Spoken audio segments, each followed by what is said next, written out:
Imagine a world long before dinosaurs, a time so distant that the continents themselves looked nothing like they do today.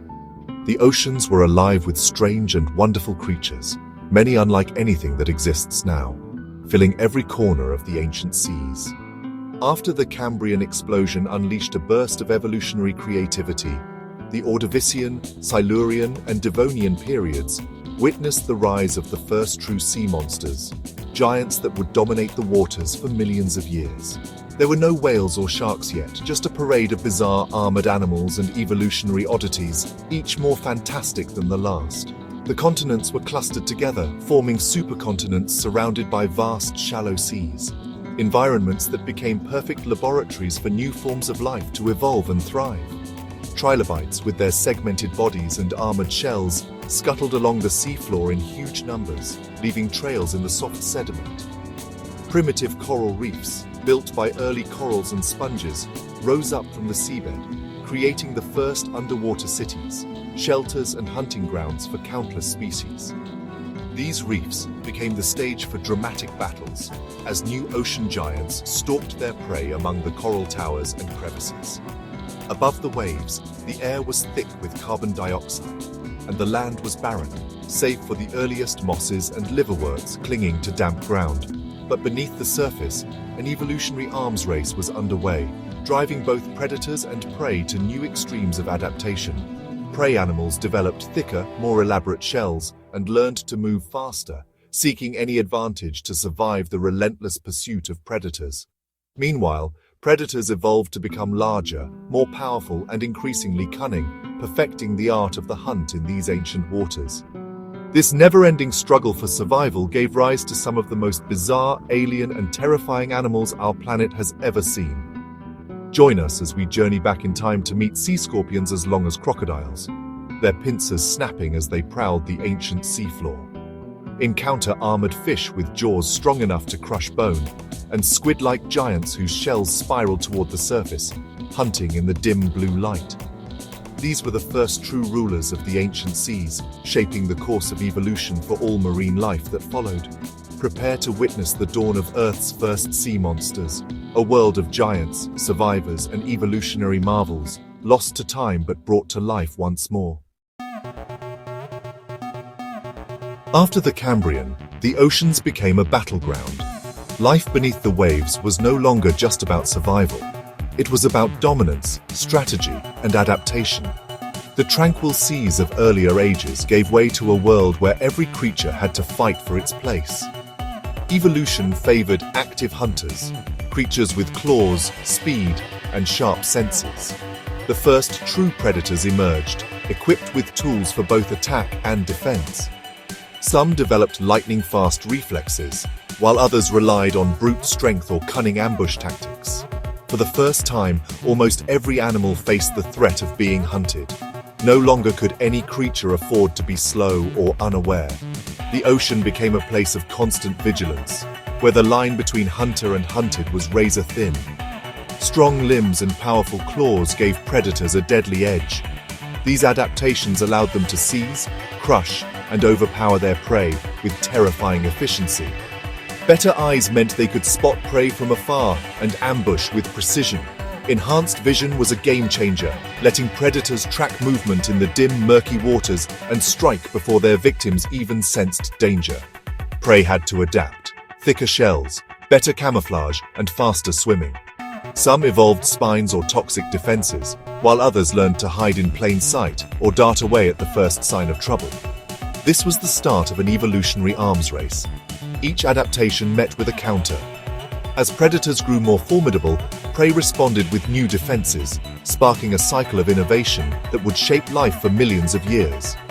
Trilobites rolled into armored balls, others blended into the seafloor, and some simply outswam danger. Every creature had to find its own way to survive in this new, perilous world. The result? Predators grew to giant sizes, dominating the food chain. Some became so large and powerful that few could challenge them, ruling the ancient seas with absolute authority. These super predators were the sharks and killer whales of their time, unstoppable, unmatched. Their reign set the standard for what it meant to be an apex predator, inspiring awe and fear in equal measure. Their fossils reveal a world of fierce competition and rapid innovation. Each layer of rock tells a story of adaptation, extinction, and the relentless drive to survive. The only rule: eat or be eaten.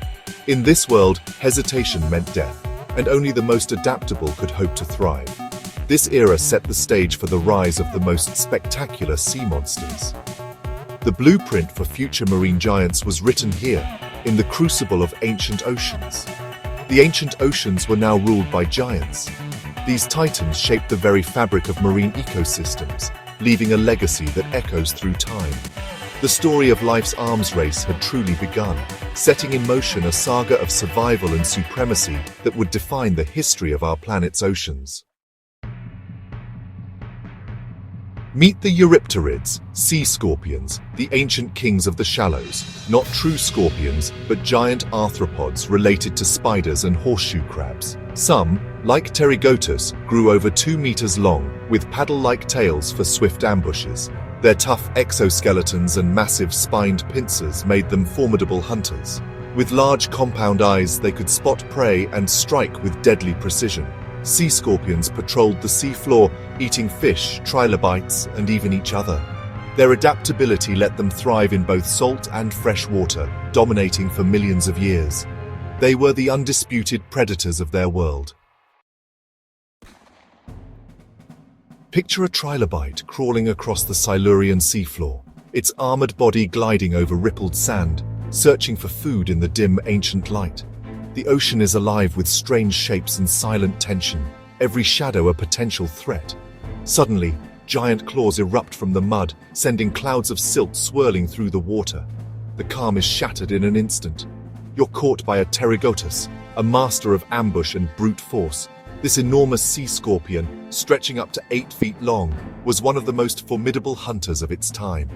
Its spiny pincers crush shells with ease, snapping through armor that would stop lesser predators, while smaller razor-sharp mouthparts tear prey apart, making quick work of anything unlucky enough to be caught.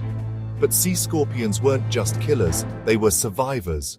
To grow, they molted their tough armor, slipping out of their old shells and hiding in the shadows while their new exoskeleton hardened, vulnerable to attack. Fossil trackways reveal another secret. These ancient hunters even ventured onto land, leaving their mark on muddy shores. Perhaps they crawled ashore to mate, lay eggs, or escape the jaws of even bigger threats lurking in the water. But their reign would not last forever. As jawed fish appeared, faster, more agile, and armed with bone-crushing bites, the giants of the past faced new competition. The age of the sea scorpions began to fade, replaced by these powerful newcomers. Yet for millions of years, sea scorpions were the ultimate survivors, adapting to changing seas and outlasting countless rivals. Their legacy is written in the rocks, fossils that tell the story of their rise and fall and the world they once ruled. They were a first draft of the ocean's top predator, a blueprint for the hunters that would follow. The age of the sea scorpions was over, their time in the spotlight ending as new creatures took center stage. But their story shaped what came next, paving the way for the evolution of even more extraordinary marine predators. Evolution had new plans for the seas, filling them with strange and powerful life forms that would continue the cycle of survival and dominance. The torch was about to pass, and the ancient oceans would never be the same again. As sea scorpions declined, placoderms, plate-skinned fish, rose to power. Their heads and bodies were encased in thick bone armor, turning them into living tanks. The Devonian became the age of fishes, with placoderms dominating the seas. Their jointed armor let them open their mouths wide, swallowing large prey. Most placoderms were small bottom dwellers, like Bothrialepis, feeding on decaying matter, but some grew huge, becoming top predators. Placoderms pioneered jaws, not with teeth but with sharp bony plates that self-sharpened as they grew. This guillotine-like bite let them slice through shells and armor. The evolution of jaws changed predation forever. Placoderms were the first to master this deadly tool. Their reign marked a turning point in marine life. The ocean's food web would never be the same.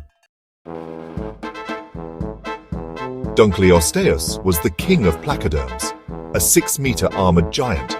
Its massive bony head and torpedo body made it a fearsome ambush predator. Dunkleosteus had no teeth, just razor-sharp, self-sharpening jaw plates. Its bite could crush armor and bone, making it the apex predator of its time. Fossils show it ate anything: armored fish, sharks, even giant nautiloids. Nothing was safe from its bone-shattering jaws. But even Dunkleosteus couldn't escape extinction. A mass extinction at the end of the Devonian wiped out the placoderms. Why they vanished while sharks survived remains a mystery. Perhaps their heavy armor made them less adaptable. The age of armored fish ended, but their fossils tell the story of a true ocean monster. Dunkleosteus was the ultimate Devonian killer. Its legacy lives on in the jaws of modern predators. While fish and arthropods battled, cephalopods, ancestors of squid and octopus, rose as ocean hunters. The first major cephalopod predators were nautiloids, living in long, straight shells called orthocones. Their chambered shells let them control buoyancy, floating and striking from any depth. Some, like Camaracoras, grew up to 9 meters long, the largest animals of their time. With tentacles and a sharp beak, they preyed on trilobites and fish. For millions of years, these giants ruled the seas. But as faster-jawed fish evolved, the straight-shelled nautiloids declined. Cephalopods adapted, evolving coiled shells for better maneuverability. Their descendants, the ammonites, would dominate the oceans for ages to come. The Devonian wasn't just the age of placoderms, it was when modern fish took shape. In the shadows, sharks and bony fish evolved, ready to take over. Early sharks like Cladocelache were small, sleek and agile, with lightweight cartilage skeletons. Their true advantage: rows of replaceable, razor-sharp teeth. Bony fish split into 2 groups: ray-finned fish, destined for massive success, and lobe-finned fish, ancestors of all land vertebrates. The Devonian extinction wiped out placoderms, leaving a power vacuum. Sharks and bony fish survived, perhaps due to adaptability. In the Carboniferous, sharks diversified into new forms, becoming top predators. Bony fish exploded in diversity, filling every niche. The ancient monsters faded, and the age of modern fish began. The blueprint for today's oceans was set. Evolution's next chapter was underway. We've journeyed through the primeval oceans, meeting bizarre and powerful sea monsters. From giant sea scorpions to armored Dunkleosteus and colossal nautiloids, each was a champion of its time. Their arms race of jaws, shells and speed shaped the future of life on Earth. These fossils remind us how strange and deep our planet's history truly is. So which ancient sea monster is your favorite? The clawed sea scorpion, the unstoppable Dunkleosteus, or the silent, colossal nautiloid? The choice is yours. Who is your champion of the ancient seas?